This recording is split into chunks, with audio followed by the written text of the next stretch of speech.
In this presentation, we will discuss the hormones insulin and glucagon. This presentation was put together by Haley Rhodes, a graduate student at Grand Canyon University. In this presentation, we will take a look at the pancreas, insulin deficiencies, glucagon, and the connections of C-peptide and insulin. Our first step into looking at insulin and glucagon is where these hormones are produced. The pancreas is located within the abdomen of humans. It is typically located under the stomach with an attachment to the small intestines. The pancreas is composed of exocrine and endocrine tissues. For this presentation, we're going to focus on the endocrine tissues. There are different cells that compose the endocrine tissue. These cells are typically clumped together in an area known as islets of Langerhans. When looking at the slide, we can see these clumps here in blue in the pancreas. There are four types of each cell, or there are four types of cells in these clumps. Beta cells, alpha cells, delta cells, and epsilon cells. Beta cells are responsible for secreting insulin and amylin, and beta cells comprise 60% of the islet cells.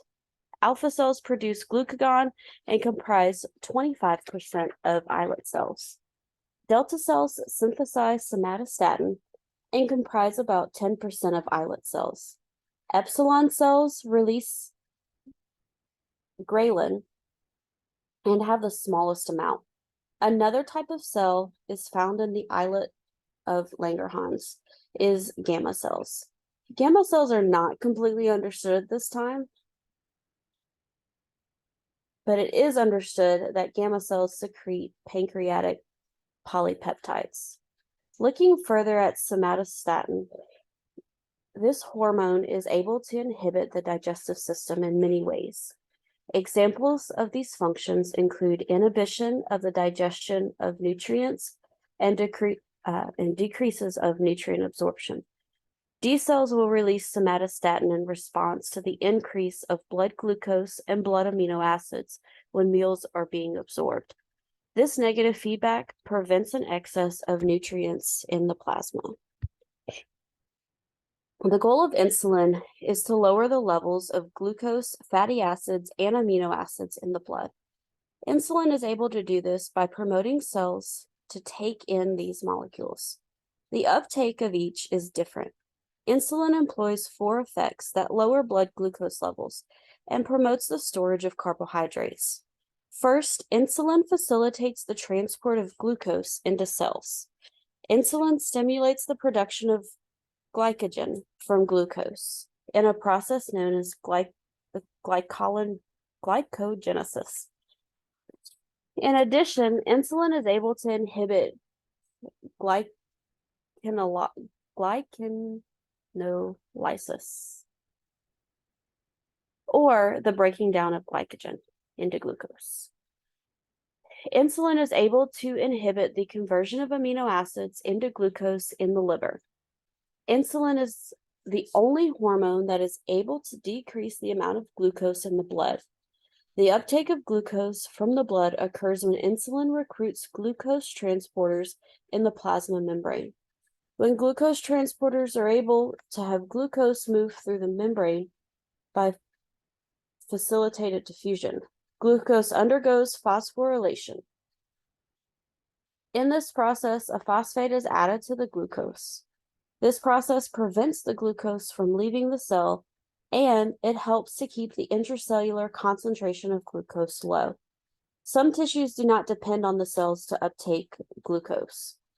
These types of cells include cells in the brain, working muscles, and the liver. Insulin has multiple effects on lowering the fatty acid concentration in blood. First, insulin promotes the entry of fatty acids into adipose cells. Next, insulin promotes the movement of glucose into adipose cells. This is an important molecule needed to form triglycerides. Insulin inhibits lipolysis. Lipolysis is the release of fatty acids from adipose cells back into the blood. Insulin is able to lower amino acids in the blood by promoting the active transport of amino acids into muscle cells and other tissues. Having more amino acids in the cell stimulates the protein synthesis machinery.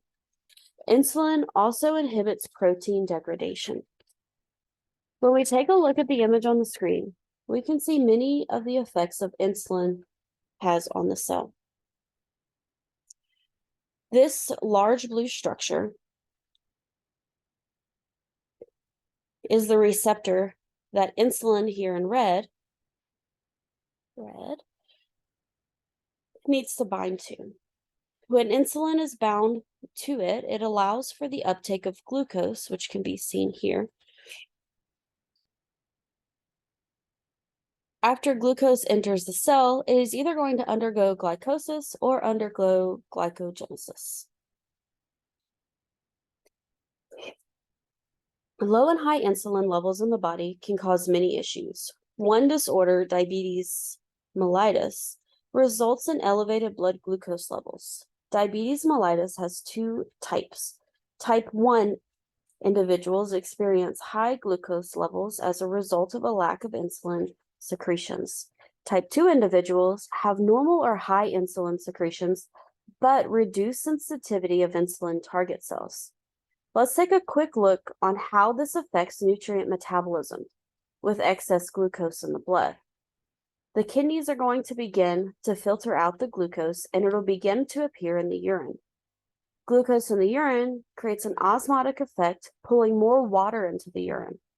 This effect not only leads to excess urination, but can also lead to the body becoming dehydrated. Dehydration can then lead to circulatory failures. In addition, cells can become hypertonic. Brain cells are sensitive to changes in the extracellular fluid. The brain can signal for more water intake. Another problem faced is that the cells feel starved with the lack of intake of glucose, and can call for the body to take in more food. Without insulin, fatty acids are also affected. Triglyceride synthesis decreases while lipolysis increases. The cells begin using blood fatty acid as an energy source. This process can cause an excess of ketones being produced. The excess of ketones can lead to ketosis. Ketosis can lead to metabolic acidosis, and this can lead to diabetic comas or death. Individuals who are producing extra ketones can have a breath odor that smells like a mix of acetone and fruit. A lack of insulin also has an effect on protein metabolism. With a lack of metabolism of proteins from the blood, protein catabolism can occur. This can lead to muscle degradation and weight loss. In addition, excess amino acids in the blood can cause gluconeogenesis. Individuals with diabetes mellitus have greater chances of heart disease and stroke.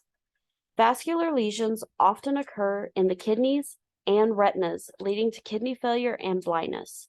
Individuals are able to manage their diabetes mellitus by monitoring their blood glucose levels and using prescribed therapies from health professionals. Insulin can also appear in higher numbers. This often occurs as an over-response to glucose in the blood. Side effects of this can be seen in the brain. The brain needs a constant amount of glucose. Mild symptoms can occur from the central nervous system. Often this disorder is treated by a sugar-limited diet. Glucagon plays a major role in the metabolism process. Glucagon increases hepatic glucose production, which will increase the blood glucose. In addition, it can exert hypoglycemic effects by decreasing glycogenesis, promoting glycogenolysis, and stimulates glyconeogenesis. Glucagon promotes lipolysis and inhibits triglyceride synthesis, and glucagon is able to promote the conversion of fatty acids into ketones. On proteins, glucagon inhibits hepatic protein synthesis and promotes the degradation of hepatic protein. Glucagon has no effect on the amino acid blood levels. Opposite of insulin, glucagon is secreted during the post-absorptive state versus the absorptive state. While insulin promotes nutrient storage, glucagon promotes nutrient catabolism. Glucagon is secreted from alpha cells when there is a decrease in the blood glucose levels.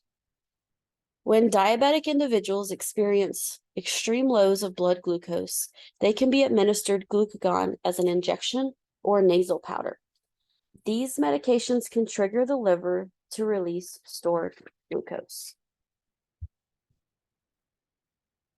Pullison and associates studied the connection of C-peptide and insulin. C-peptide is secreted from beta cells in equal numbers as insulin. C-peptide is a small polypeptide that connects A and B chains of insulin. The objective of the study, completed by Pullison and associates, was to determine if C-peptide was an indicator of CPIR. CPIR is cephalic phase insulin release. CPIR occurs within minutes of eating a meal. 18 human individuals participated in this study. There were 10 males and 8 females. The criteria that individuals had to meet included things such as an age range of 18 to 35, self-reporting as healthy, not a smoker, not diabetic, not pregnant, having no oral piercings, having no known food allergies, not on prescription pain medications or beta blockers. The individual should have not had sickle cell or heart conditions within the last 6 months. They should be on a stable, non-caloric deficit diet, should have a normal sleep pattern, weigh more than 50 kilograms, which is more than about 110 pounds, have no anxiety to blood draws, have a normal sensitivity taste to carbohydrates. Participants had to comply to conditions that helped to benefit the study. For example, not eating or drinking 1 hour or 8 hours, depending on the type of visit or testing they were going for. The first step, participants completed an online screening to ensure eligibility. Individuals who met the criteria then had a screening visit where body measurements were taken and taste sensitivity was measured. Selected individuals then went in for 2 test visits. At these 2 test visits, blood glucose was tested and had to be under 110 milligrams per deciliter. Individuals who met the criteria then received an IV in the antecubital space of the arm. They rested for 15 minutes, and then blood samples were taken every 5 minutes for 15 minutes. Then individuals underwent an oral stimulation by chewing on gelatin for 45 seconds. Blood samples were then collected at 2, 4, 6, and 8 minutes. After the process, the image on the slide gives a visualization of this test process.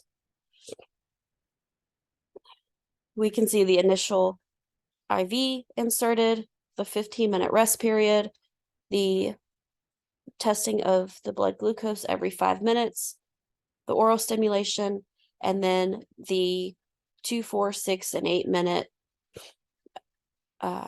insulin and C-peptide checks after the oral stimulation, which should have stimulated the CPIR period. Next, we're going to take a look at the results of insulin and C-peptide after oral stimulation took place.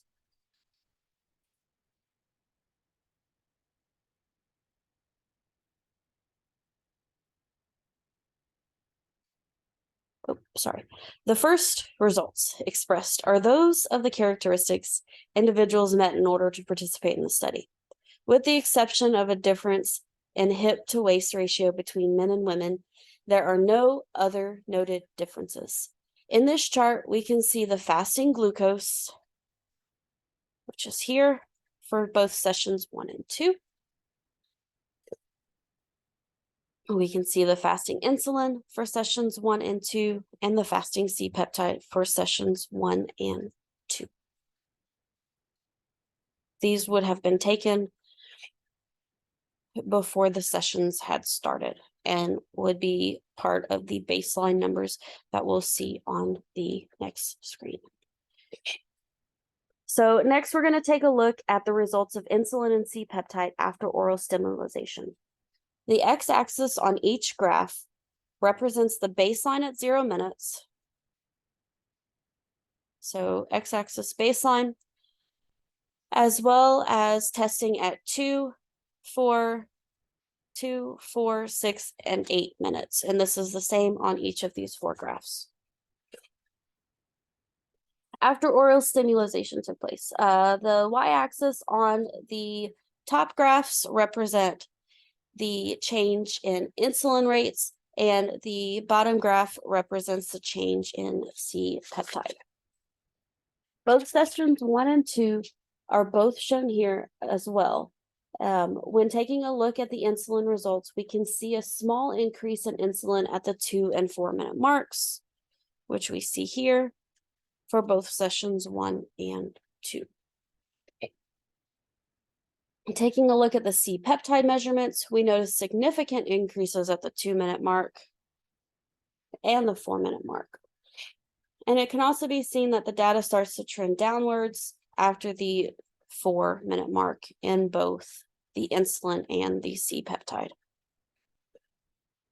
Similar to the previous graphs, we're looking at the change in concentration of insulin and C-peptide after the oral stimulation.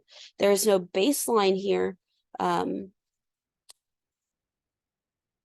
like the slide before. However, we are looking at individual results. The black dots in each represent an individual's highest change. And when looking at the insulin graphs between sessions 1 and 2, so that would be these 2 graphs here at the top, more individuals reach their peak at the 2 minute mark, here and here. And we can also see that smaller amounts of individuals have high points at the 6 and 8 marks, which would be here and here. There's no individuals in session 2 for the change in insulin that had high points at the 6 minute mark, which can also be noted. Similar in the C-peptide graphs, more individuals peak at the 2 and 4 minute marks. On these graphs, you can see on the right of each of them is all of the high points in one piece of the graph. So in conclusion, the scientists stated that there was enough of a difference in the time course and insulin and C-peptide responses during the cephalic phase period. When taking a look at both sessions, most individuals had a peak during the 2 and 4 minute testing after oral stimulation. It is noted that individuals did not always reach their peak at the same time between testing sessions. Another note made in the study is that there were no significant differences between male and female test results in either session, and the scientists in the study found it interesting that peak concentrations of insulin in individuals did not correlate between sessions at the 2 and 4 minute markings. Scientists then suggested that with the data obtained in the study, that C-peptide could be used as a reliable proxy for insulin secretion during the cephalic phase period. Here are all the references I used between the information in each of these slides, in addition to all of the images. Thank you for watching.